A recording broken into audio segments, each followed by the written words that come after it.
I cannot stress this enough. Men are not worth settling for in any circumstance, any way, shape, or form. It's not worth it. Like, we're so indoctrinated to believe that, like, we have to get married. We have to, like, aspire to, like, having a relationship, having a man in our lives. Like, the goal shouldn't be to get married. The goal should be to be happy.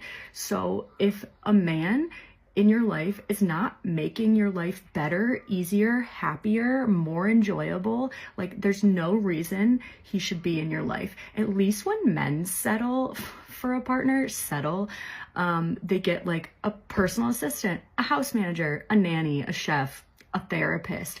What do women get when we settle for a man that treats us like less than the way that we want to be treated? We get emotionally, physically, mentally drained. It is not worth it. Once you get to the like mindset that like men are not worth settling for, that is when you get the good men, because they're the only ones that you'll accept. Oh my gosh, we're back again on this one stupid subject. You know, yesterday I had this discussion in a gym with a 33-year-old woman that I have been communicating with for the last 2 years. 2 years I've been telling this woman, focus on getting a man. Focus on getting a relationship. I'm trying, I'm dating, I'm not getting anywhere. I'm focusing on my career. I'm focusing on making money. I'm focusing on that. 2 years later, same freaking argument. I'm not settling. And now she's got it in her head, thinking exactly like this one girl here that we just saw, that why is it that we should follow this traditional path? What's wrong with being on our own and just making our own money and surviving to the end of our time? And I'm trying to tell her, as a guy who's about to hit 60, you don't want to be this age on your own. Trust me, because I am talking to women and men at this age, and I can tell you, it's not a beautiful sight. But she is so caught up in this narrative that has been pushed on women. I don't need a man. I'm not settling. This is the thing. I'm not settling. It's insane. So I came across the Megyn Kelly interview with Dr. Jordan Peterson, and he summarized this whole thing so beautifully. And I thought I would rehash this argument to bring you guys this one point that he made that I felt that was so powerful to actually spread to other men and women, to make them wake up and realize the position that they're putting themselves into. So when these women ask, why should I settle? Dr. Peterson said, no, they're asking the wrong question. And that's what we're going to get into today, my friend. The whole idea of how women look at settling should be refocused. All right. So my friends, hit that like button. Let's get into this, because I'm telling you, man, this is going to be a powerful one. Gentlemen, this is going to be an aha moment. And ladies, this is going to be a moment where you wake up and say, okay, I get it. And if you don't get it, I have no help for you. I really don't have any help. Okay? So my friends, subscribe, book a session, and pick up my Content Creators Toolkit, my friends. A lot of people are making good progress with this, and I'm excited, and I just want to share it with all of you. $49.95, the best investment that you'll ever make to get into creating your own content, okay? So let's pick it up from what this woman just said. She's not settling, and all men bring to her relationship are pain, suffering, and this man gets a housemaid, etc., etc. We know this is a BS lie. These are people who have never had relationship. Never. These are young women who have never lived with another partner that she wants or that brings value to her. She has never had that man. She has never had to engage with another person and work and communicate and cooperate with another man. All she have seen is bullshit lies told online by other women. And women share their pain and stupidity amongst each other. And a lot of them are lying just to tell stories. And also those that are actually going through painful experiences have picked the wrong men to associate themselves with. And then they share those stories. People who are in happy relationships, they are not the primary ones sharing their pain, because women don't share a lot about their happiness.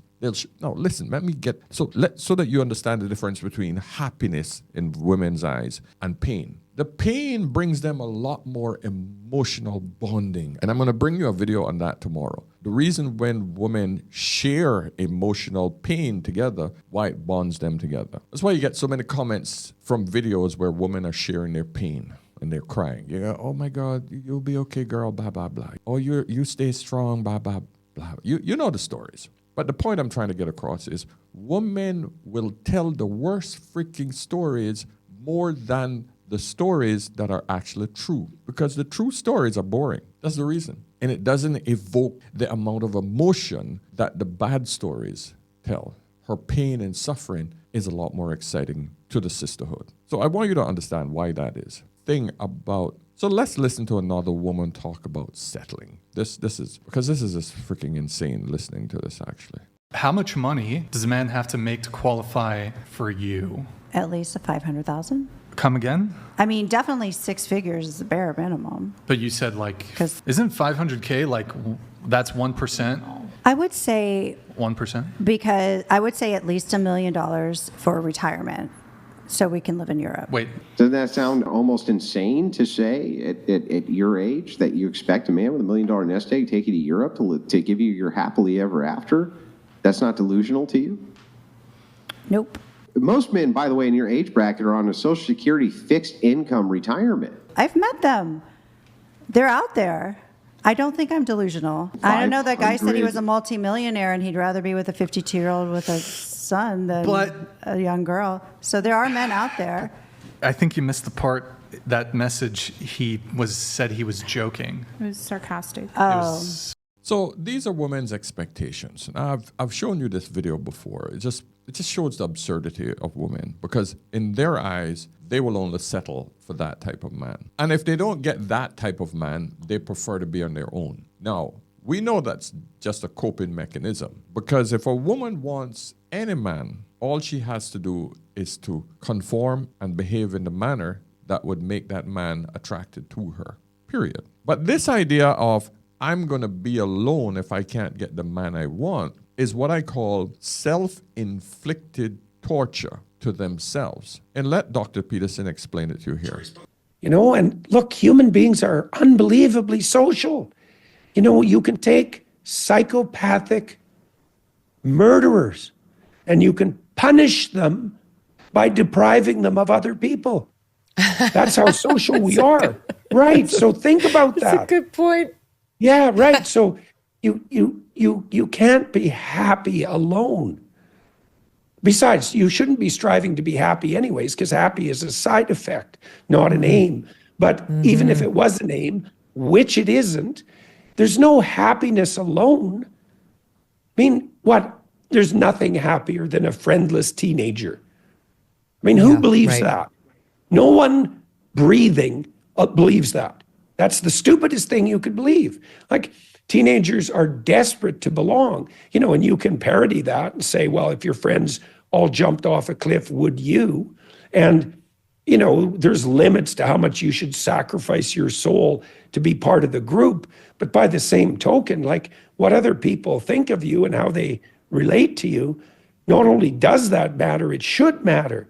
And so the whole progressive theory of the human being it's flawed in a manner that makes its enactment produce nothing but resentful pathology and misery. All it produces is misery. And so that's why we see a shitload of older 50, 60, 70-year-old women who are alone and miserable. Now, the majority of them will not tell you this. They won't tell you this, because the sisterhood, they will die on that sword. They will tell you to the end of time, I'm happy. I don't need a man, but I want a man. This is their way of saying, help me, please. I need a man. That's all that is. And you see it with every celebrity who've left it till too long.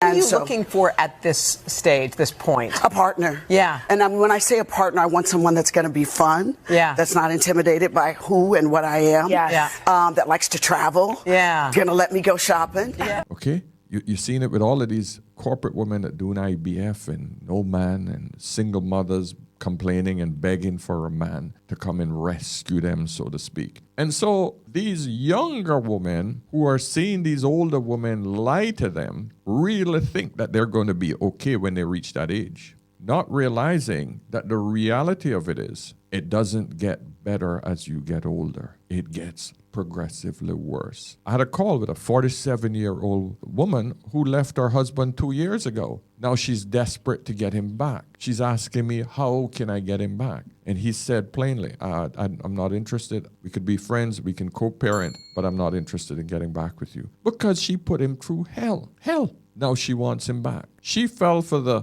he didn't want to go on trips, he didn't want to do this, etc. So I'm going to go do it myself. She said she went on one trip, and she said it was the most emptiest feeling she had experienced. She says it was most depressing because all she thought about was, I have no one to share this with. That likes to travel. Yeah. Gonna let me go shopping. Yeah. And I keep telling you ladies, this idea of going on trips and coming back and sharing your excitement with people who have not been there is one of the most emptiest feelings you'll ever experience. The only time a trip is good is when you can share it with a friend or a husband or a significant other, where you can rehash it together and both of you can laugh at the quirks of the trip, the little things that you did. You get the inside jokes together. Oh, remember when we saw that statue with the penis and you touched it and yeah, you can't share those jokes with anyone else because they weren't there. They weren't there. They will just go, okay, yeah, that's great. Oh, I really don't want to see the photos again. No, I don't really. Oh, okay, you want to show me the photos again? Okay. And now they're looking at a bunch of meaningless photos that you are excited about, and they have no freaking interest in seeing your vacation photos with you in the parachute or whatever shit. No, they're not interested. No one cares. That's your experience. It's not theirs. But I want to now address the main part of this video that's vital for you gentlemen to understand when Megyn Kelly asked Dr. Peterson this. Because every single man watching this, every single woman have to learn this one point. Let me ask you this. I've been dying to ask you this. I speak with a lot of young conservative women regularly. And and they are very aware of everything you've said. They've got their eye on the biological clock in a way the previous generation did not. They understand the risks of waiting too long to choose a partner, all of that. They do get it. But a lot of them still, they want a career of their own. They're driven professionally in that way. Just a quick pause, just so we don't lose the plot. She quoted young conservative women, okay? This doesn't just happen in conservative women. This happens in all women, every one of them. The biological clock is running out. Whether you're conservative or liberal, a lot of you want jobs and careers because that's what you've been conditioned to think, okay? Just want to make that one point. Let's proceed. And what they ask me, Jordan, is, should I just settle? What they ask me, Jordan, is, should I just settle? Should I just settle? You know, I'm 29 now. I have a career that I like. I haven't met the right guy yet, but there are guys who are interested in me. So should I just settle now for somebody who I'm really not that into? Well, the first thing I would ask is that who's settling in that equation? Like, it's quite the narcissistic proclamation that it's clearly you who's settling, you know, and that might even be more true if you're 29. Because you're competing with a lot of 24-year-olds by that point, and they put a lot less biological pressure on a potential mate. Like, look, when I was out touring 3 nights in a row, the same question came up because I do a Q&A at the end of my lectures, and this is in the last round of tours. And one of the questions was, well, how do I find the person that's right for me? And I didn't answer it the first night. There was something about the question I didn't like. And then it came up 2 more nights in a row and was voted up by the audience. And the third night I thought, I know why I tried stumbling through an answer and it didn't work. And then the third night I thought, I know what the problem is here. That's the wrong question. Because the right question is, how do I make myself into the sort of person that's so attractive to other people that potential mates are lining up for me? That's a way different question than how do I find the person that's right for me? Like, first of all, who are you? I like that. And what's so special about you that how do you know that the right person wouldn't take one look at you and run away screaming if they had any sense? Like, seriously, You're settling, are you? This is what women don't consider. Are you the right person for the man that you want? And maybe you could look at this as another interpretation of, well, what do you bring to the table? Or the other narrative or the other talking point is, well, what are you offering that man that would make you qualify for him? Because all women want a man who's better than them or on their level, right? But in reality, the majority of the women want a man who's at their level, who still has to bring something to the table and or better than them. So who's settling? It is the man that's settling. It's never the woman who settles. Yet she honestly feels that she is settling. But it's not settling. It's actually her wanting more. How can you be settling when you're getting more without calling it greed? Settling is when you have a man below you in all aspects. But then after that, you need to reconsider, what is a man below me? Because even a man below you is still sacrificing a lot more for you when it comes to protection, provision, because he might not be making equal amount of money than you, but you consume more than he does. So he still have to sacrifice for you. You might be making 100,000, but your consumption rate in the family is a lot higher than he is. He might be making 80,000, but you know what? He now has to spend 70% of his income on you because you're going to be consuming more. Because women think that, well, if I got him here and we combining our salaries, I should be spending my money and his as well, regardless if he's making less. That's how women think. Most of the time, the men are spending a much larger percentage of their income than women spend on themselves. I see it in every single situation where I'm counseling married people. The woman might be making more, but she sucks a larger percentage of his income more than hers. She spends the majority of the money on frivolous, stupid shit. He has to bear the brunt of the mortgage and all the other big expenses. But she gets to enjoy more of her income. More of her income goes to the fun stuff for her and or the kids.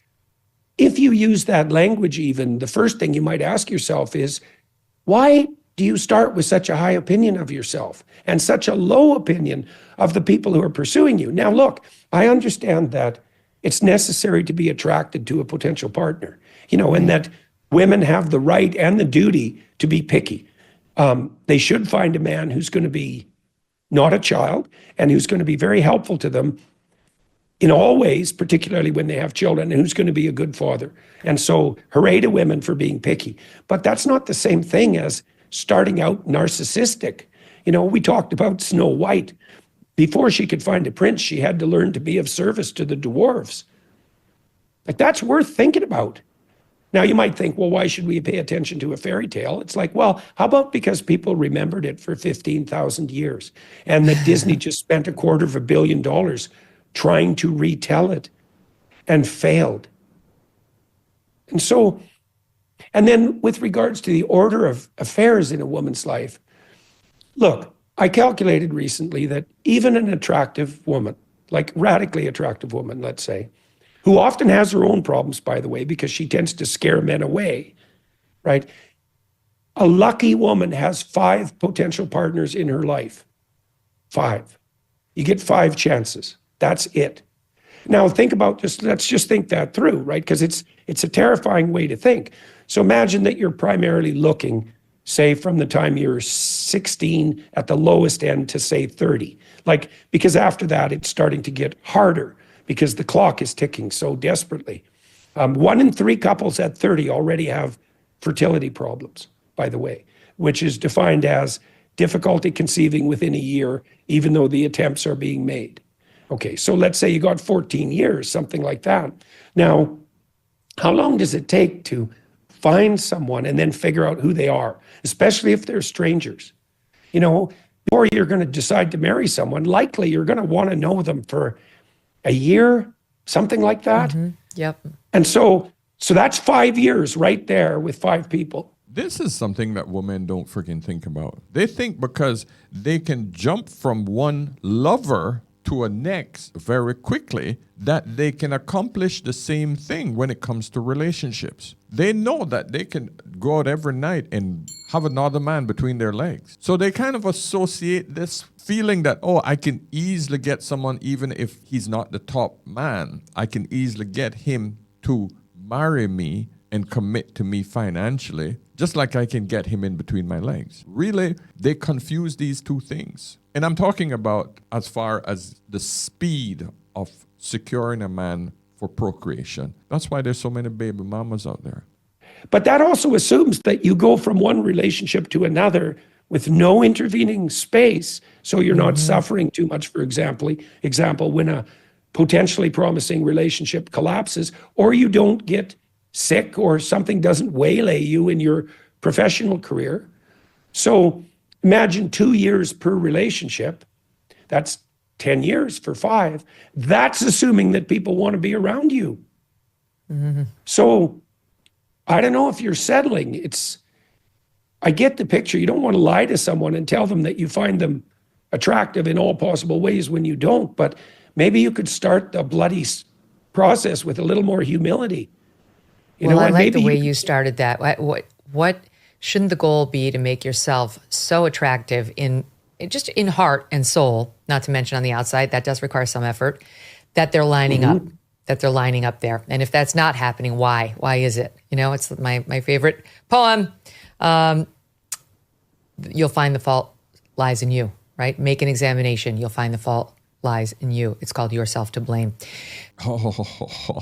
Oh man. Guys, you got to admit that was freaking masterful. Dr. Peterson just laid it out. Ladies, you got 5 chances. 5 chances. And in between those 5 different men, there has to be at least 2 to 3 years grace in order to get to know the man. Because that's 15 years of your life that you're going to waste with this idea, I'm not settling. If you think you can jump from one to one to one to one, from one man to the next, from one man to the next, that, oh, I got endless chances and endless possibilities, you're sadly mistaken. Sadly. The man is doing the bare minimum. Very little. And you're okay with that. See, women think that they bring everything a man wants to a relationship. And he only brings the bare minimum because he's not showering her with everything she wants. Not need, everything she wants. As far as they're concerned, that's the bare minimum. Unbelievable. If you understood your value, you would not be this hung up on a man who has literally added nothing to your life except chaos, confusion, insecurity, and inconsistent, less than bare minimum effort. You think your feelings right now are caused by a deficit of love from this man, but your feelings right now are actually caused by a deficit of love from yourself. My love, when you finally realize your worth and can finally see clearly the level to which you're being disrespected right now, walking away from this man is going to be a whole lot easier. Trust me. I love you. You deserve so much better, and follow me for help detaching and moving. Yeah, there's so many videos out there just convincing women that they should be alone. So many. This channel comment section is full of men who are preferring to be alone because they feel that they've found peace. But women are the ones to be pursued for relationships. This is a simple equation. If men don't find the product pursuable, that means there's something wrong with the product. It's as simple as that. Men are the buyers. Women are saying, I'm not settling, basically means that their opinion of themselves are so damn high that the buyers are saying, no, it's not worth it. So unfortunately, there's no balance in the middle. There's no negotiating in the middle. And so we're left with this deficit in between. And so we're back to that one simple point, my friends. You all have to learn to compromise. Relationships are not easy, but they are much more rewarding than they are difficult. Nothing good in life comes easy. This is what you all have to understand. So for all the men who saying, I gave up, and all the women who say I'm not settling, realize that there is a happy medium. When you come to full grips with the fact that, ladies, you're not that special. There are many more women exactly like you out there, equally bad, because that's why you've not been found by a man. Make yourself the best version of what a man would want. Otherwise, you're just going to end up being alone. And I can assure you, 50, 60, 70, 80s are not a beautiful place to be alone. It's not about dying alone. It's about living a horrible 30 years alone. It's not a beautiful place to be in. Okay? So, my friends, I'm going to leave it there. Hopefully, you got some small measure of knowledge from this video. And hopefully, I have left you with enough information where you can make a decision, where you can move into a new direction with life. Because I can tell you, being alone is it's not the best place to be in. Okay? So until next time, my friends, remember, whenever in doubt, always, always ask the gray-haired man. Ask an older man. I'll see you soon. Cheers.